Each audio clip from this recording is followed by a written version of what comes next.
Sprite Ann. Does everyone have their notes? I moved the location of the notes because someone likes spilling Sprite on the notes. So I was trying to avoid that. That's crazy. It's crazy. That happens, right? Cool. Huh? Couldn't be it? Okay. Cool. I'm glad it wasn't you. That relieves my heart. So, tonight we're talking about a plain Joe life. To give a little bit of description of this, just a preface. So we've been talking for the past several weeks about, well, actually, I'm just gonna ask, what have we been talking about? Like last week?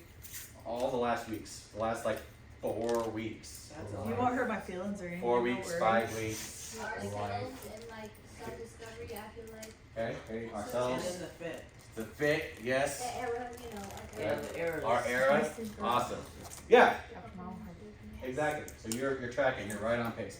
So we've been talking about ourselves, our personalities, our era, our fit, and how all these things of us and ourselves relate to God, and how we can have a relationship with Him, how we follow what He has for us in the midst of being who we are and discovering who we are and still living out who we are, whereas living out who God's called us to be at the same time, basically. So to kind of follow along the same point with this, Plain Joe Life is going to be kind of a story, but more like streamlined for this purpose. But we're talking about someone who is named Joe in the Bible, and to give a little plug for the YouTube channel, if you want a more in-depth story and hilarious interpretation of good old boy Joe's life and what he experienced, it's actually the very, very, very, very, very first video on the YouTube channel, and it's called A Boy Named Joe. Now, this is not that message. That's why I prefaced that message. So if you want the whole in-depth story of a boy named Joe and his life and everything that he's experienced, go check out that video. It's hilarious, it's fun, but we're not exactly talking about that tonight. We're talking about a plain Joe life. So this is kind of how we and our identity and ourself and our destiny can relate to God and following His design and His instances. The life of Joseph in the Bible kind of gives us a streamline about that. So to start it off, the whole thing starts in Genesis chapter 37, verses 5 through 8. So one night, Joseph had a dream. I had a dream. Okay. And when he told his brothers about it, they hated him more than ever. We're not up to a good start. He said, "Listen to this dream," he said. "We were out in the field, tying up bundles of grain. Suddenly, my bundle stood up, and your bundles all gathered around and bowed low before mine." His brothers responded, "So you think you will be our king, do you? Do you actually think you will reign over us?"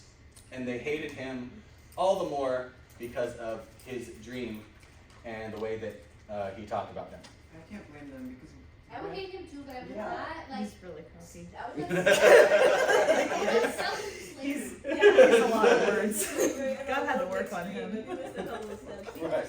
He's a bit extra I have a far. dream that you're bowing down to me. And his dad I don't know is that one of those young Right. child stars. So, the point is the dream. So Joseph had a dream. Now, should Joseph have... Huh? That's the thing. Yeah, that's the thing on the notes with the thing and the pen and the right line. So, the dream. So Joseph had a dream. Now, did he go exactly the right way about expressing his dream? Yeah. I mean, that's highly debatable. Most of you in here already said you would have hated him too, so that's great, awesome. We'll talk about that in another sermon. But I mean, the truth of the matter is, like, he did just illustrate and speak the dream that God gave him, the dream that it was. Now, should he have spoken in that way? No. Also, he is a child, so would he have known to? Probably not. But the fact is, this is still the dream that God gave him. And at the end, spoiler alert, we're going to kind of see things come full circle. But anyway, he had a dream. Have any of you had a dream about who you're going to become, about what you're going to do in life? I don't remember my dreams. You don't remember your dreams? I didn't know if it's gonna be like. Too many dreams. Too many dreams? Yes, Jeremiah? My dream was different. Your dream was different? Yeah. My dream was, what if had 420 hours of sunlight and moonlight? 30 hours of sunlight and moonlight? No! Oh, I'm sorry. 420 hours. 420? 4 and 20. Oh, That's a lot of hours. Like in a day? That's a lot of hours. I don't think I want 20 hours of sun. I mean, I enjoy it. And I saw ghosts on the Ghosts? Yeah. I don't like dreams about ghosts. We try to get rid of those.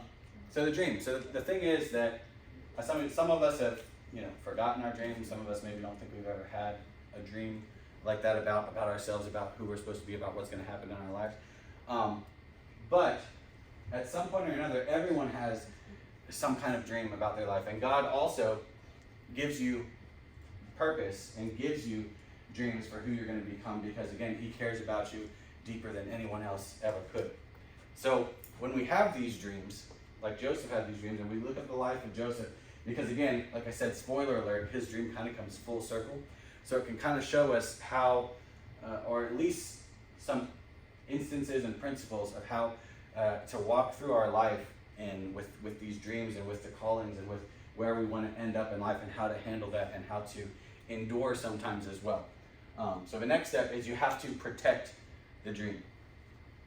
When you have that dream, you have to protect it. Now, we didn't, one of the things that y'all said is one of the things that I'll talk about here, and Joseph didn't exactly give us the best example of protecting his dream in this instance right here, because what he did, he already knew, again, if you listen to more backstory of Joseph's life, like his brothers already were not the biggest fans of him.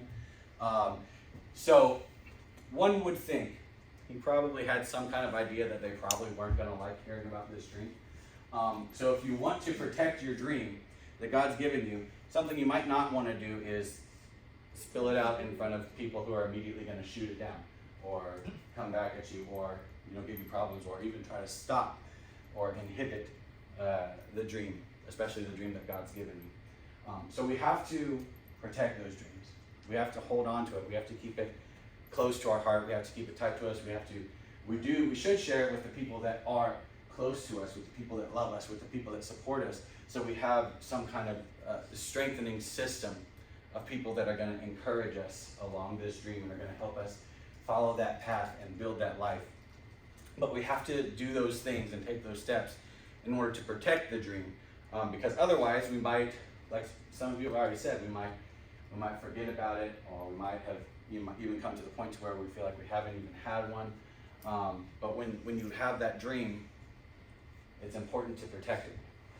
So the next thing we see here, soon Joseph had another dream, and again he told his brothers about it. This is not a good idea. But he did. And he said, "The sun, the moon, and the 11 stars bowed low before me." I say it when I believe it. Yes. Yeah.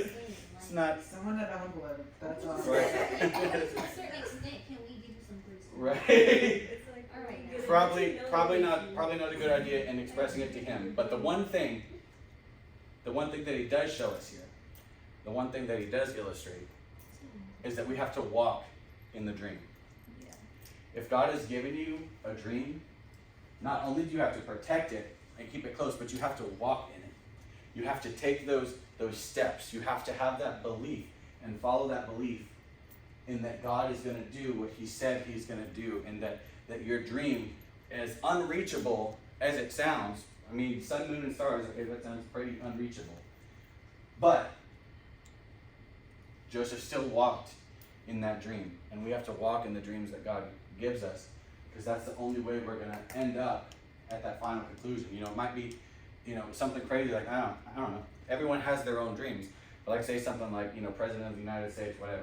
Like, how am I ever going to get there? Okay, that's kind of hard to get. But if God gave you that dream, and if you believe that dream and you want to see that dream achieved, you have to protect it, and then you have to walk in it, right? You have to start taking steps to get in that arena, to get in that place, to get in that environment, to educate yourself, to become wiser about those kinds of things. You have to take the steps to follow whatever that dream is. And it doesn't have to be any certain thing, right? It's your dream that God's given you for your purpose, your calling, and you can achieve it. But you have to protect it, and you have to walk in it. Cool? Cool. Now, the next step. This is where things get dicey. Genesis 37, 23 through 27. So when Joseph arrived, his brothers ripped off his beautiful robe, that's a whole other thing, that he was wearing. Then, wow, this is bad. Then they grabbed him and threw him into the cistern, which is basically like a big hole. Now the cistern was empty, because there's no water in it. There was no water. Then, just as they were sitting down to eat, they looked and saw a caravan of camels in the distance coming toward them. Yikes. So he's basically trapped in the cistern, this well, right? Threw him in the well. He's stuck down there. They tore his clothes off, whatever. And now they see this caravan of camels coming. So the caravan of camels was a group of Ishmaelite traders taking a load of gum, balm, and aromatic resin from Gilead down to Egypt. Judah said to his brothers, "What will we then gain by killing our brother? We'd have to cover up the crime. Instead of hurting him," because this is a painful, Instead of hurting him, let's sell him to those Ishmaelite traders, because that's a fantastic idea. That's not true. After all, he's our brother, our own flesh and blood. And his brothers agree. But did Well, he die? So I'm just gonna put this plug in there. Like, yes, like we're all kind of like, oh man, Joseph, you kind of stupid and you kind of arrogant for like all these things you're saying to your brothers. But also, these are his brothers. Let's sell him. No, So but why did he think it was a good idea to continue irritating 11 guys? yeah, you know, Well, probably. that- And he was the worst youngest. part is, why are they custodian in the first place? Anyway, so it happened. They did the thing. They sold him the desert.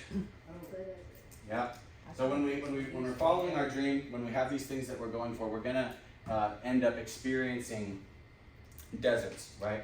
Times of difficulty, times of hardship, times where everything's definitely not gonna go your way, right? Anything worth having is worth fighting for, right? So even with our destiny with God, there is gonna be some trials, some tribulations, some things that we're gonna have to walk through. And I like to call them the desert because it just makes sense, and it especially makes sense with Joseph's life. So, Ironically, we're here. so let the desert drive you. When you're in that time where things are not going your way, when others are fighting against you, when others are, beating the crap out of you and selling you to traders, you have to let the desert drive you. You have to realize that, hey, this is pushback. This is something fighting against my destiny that God has given me, my calling that God has given me, and I've got to power through this, right? This is something I have to overcome in order to achieve what God's called me to. Now, God's going to help you, obviously, side note, but it is still our choice on whether we're going to give up in the desert or whether we're going to let the desert drive us and push us and follow through. There are many deserts. Yeah. So don't get me wrong. You're not just going to experience one. I'm just saying. I'm 33 years old, and there have been many deserts. So there are the many deserts. So you have to be ready to experience them, and this all comes from, again, like stuff we've already talked about in our identity in Christ. You have to fortify yourself. You have to call on God as Joseph did. If you follow through his life, watch that other sermon, you'll see how he did fortify himself, how he turned to God for all of his situations, and God was able to get him through the deserts. But there are many deserts, and the desert is not your defeat. So just because you've reached the desert, just because you hit that pushback, you have to let it drive you. You have to understand that this is not God saying, hey, you're done, hey, you're finished, hey, this is not going to work out for you anymore, sorry. No.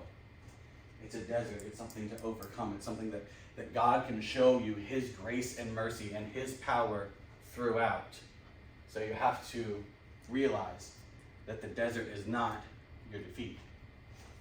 Next, Genesis 41:37. So this comes after some time. Again, I encourage y'all to read the whole scripture. You would really But- fight in the trenches. Yeah, but Joseph had been through 2 different deserts at this point in time. And then, so now we're starting to see the other side. Genesis 41:37. Joseph's suggestions were received by the Pharaoh. So now he's already in Pharaoh's court, right? No spoiler alert, and I don't have a lot of time to go through the whole story. But basically, through that desert, from the captivity, he ended up in one of Pharaoh's official households with one of his top people. And then also got thrown in jail again after that. And then ended up back in Pharaoh's courts. So now we get to see, though, when that does happen, Joseph's suggestions were received by the Pharaoh and his officials. So Pharaoh asked his officials, can we find anyone else like this man so obviously filled with the Spirit of God? Which is crazy because the Egyptians didn't even really believe in the God of Israel. Then Pharaoh said to Joseph, since God has relieved the meaning of these dreams to you, clearly no one else is as intelligent or as wise as you are. Yikes. You will be in charge of my court, and all of my people will take orders from you. Only I, sitting on the throne, will have a rank higher than yours. The destiny. So Joseph endured all these things. He was sold into slavery. He was then, when he was in slavery, then he was sold to one of the high-ranking Egyptian houses. Then when he was there, whole little scandal happened with the guy's wife, saying that Joseph was going after her, and he went out without his clothes on because she was persistent. You really have to watch the other video. I'm just saying. And then he gets thrown in jail, right? Because there are many deserts. Joseph had to experience 2 deserts before he actually got to where God wanted him to be in his entire lifetime. And we're talking years of these things, right? We're talking like 4 or 5 years at a time that he's like in jail or whatever. But then, finally, God gives him dreams that are revealing the future of Egypt. And then he tells them to the Pharaoh, and the Pharaoh's like, bro, you got this on lock. I don't know who your God is, but he's dope, and you're going to be my right-hand man. Scripture doesn't say that, but it's basically what happened. So then, he finally finds himself at the destiny that God's called him to, and he doesn't even quite realize it yet. He just knows that, hey, things are going good, and I've been consistent in what God's called me to do and who God's called me to be, and he's rewarded me for it. So destiny is a process, right? You're not going to just get right there. You have to walk through the things before it. You have to see what's going to happen. You have to make choices and decisions, and honestly, you have to go to God for those choices and decisions to make sure that you are making the right steps to get to where God's called you to be. We also see here a little bit further in Genesis 45:4-5. Now this is Joseph talking to his brothers. Please come closer, he said to them. So they came closer, and he said again, I am Joseph, your brother. All right, again, a little more context to this, right? So the whole land basically went into famine, and Egypt was the only place that anyone could get fed or even survive because the famine in the land, food wouldn't grow, there's no water, nothing. Boom, but Joseph put into place the system for the food and the water and everything to be held to provide for all the people who were without. So now all the people from all the surrounding areas are coming to Egypt for food, for life, to even find new living. And then, so Joseph's brothers are among those people. Full circle. Full circle. The moon, the whole moon and the wheat and all that and the bowing down thing, right? Okay, so I am your brother, whom you sold to slavery in Egypt. Yeah, I didn't forget. But don't be upset. Don't be upset. And don't be angry with yourselves for selling me to this place. It was God who sent me here ahead of you to preserve your lives. You kind of clocked them. Like, Oh, yeah. He He's like, capped. don't feel bad because What? guess what? don't feel bad because I roll over because you. now you're gonna live because You of love me. what because of what God did through me, Bowing down to me. right? And did. Congratulations for beating me up and throwing me in a well and selling me. Well, let's not You even did talk all about this what thing to happened for me. like the last 18 years. You did all this to me, but we forgive you. But you cannot have your destiny without the dream in the desert. Both of those things have to happen. You have to have that dream from God that you're following through, even if it's not a full dream. Because remember, also, Joseph's dream wasn't exactly a full picture of what God had for him. It was kind of just like an idea or an illustration. But he hung on to that, and he held to that. He walked in that, and he let himself be pushed through the desert. He let the desert drive him, and he realized that the desert was not his defeat. He didn't give up. He kept on going. So you have to have the dream in the desert in order to reach your destiny. Your destiny is bigger than you.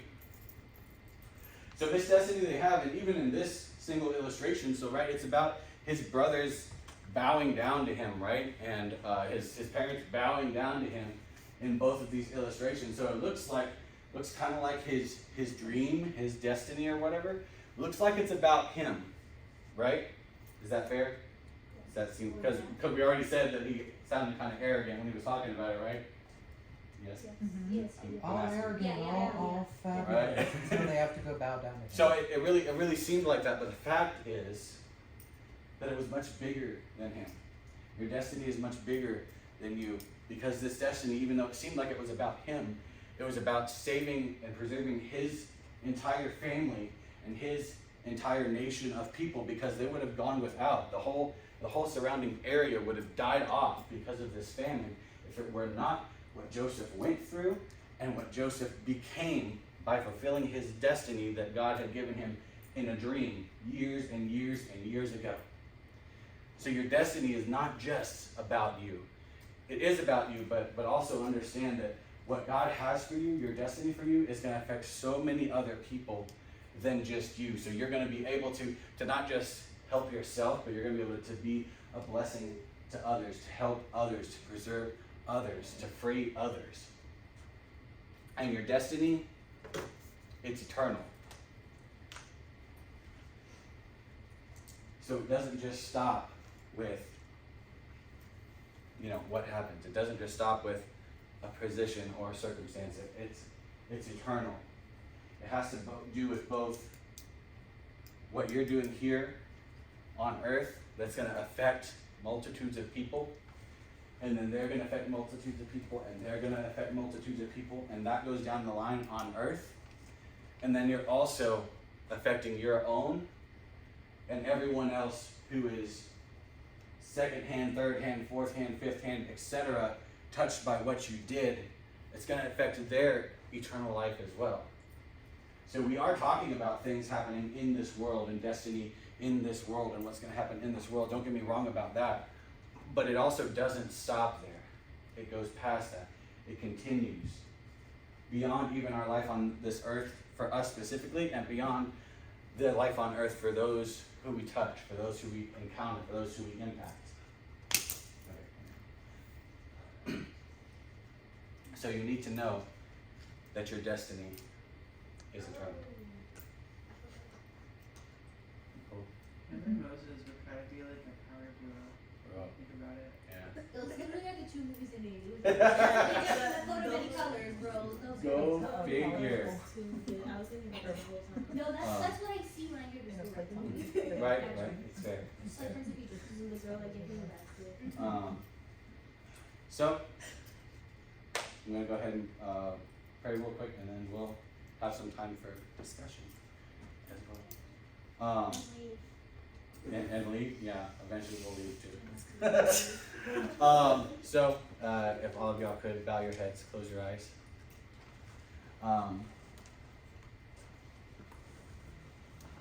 I just want to, as always, I want to ask